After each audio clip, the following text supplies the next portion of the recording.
मराठा आरक्षणाचे आंदोलक मनोज जरांगे पाटील यांच्या हत्येचा कट उघडकीस आल्याने महाराष्ट्राच्या राजकारणात आणि समाजात मोठी खळबळ उडाली आहे। या गंभीर घटनेनंतर जालन्यातील पोलीस ठाण्यात तातडीने गुन्हा दाखल करण्यात आला असून जालना जिल्ह्याचे पोलीस अधीक्षक स्वतः या प्रकरणात कसून तपास करत आहेत। या कटाच्या संशयावरून पोलिसांनी बीडमधून 2 संशयितांना ताब्यात घेतले असून त्यांची चौकशी युद्धपातळीवर सुरू आहे।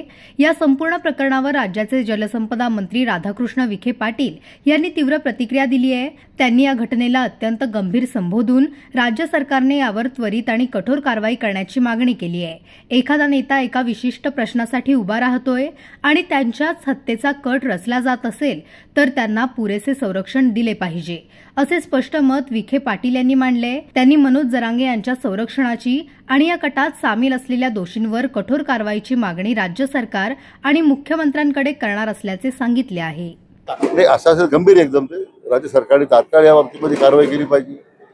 म्हणजे असं आहे की एखाद्या प्रश्नासाठी एखादा नेता समाजावर उभा राहतोय आणि त्याच्याच हत्येचा खट कोणी करत असेल तर राज्य सरकारने त्यांना तातडीनं स्वतः मुख्यमंत्री महोदयांना विनंती करणार आहे, त्यांना संरक्षण द्या आणि जे कोणी अशा कटामध्ये सामील असतील त्यांना तात्काळ कारवाई करा।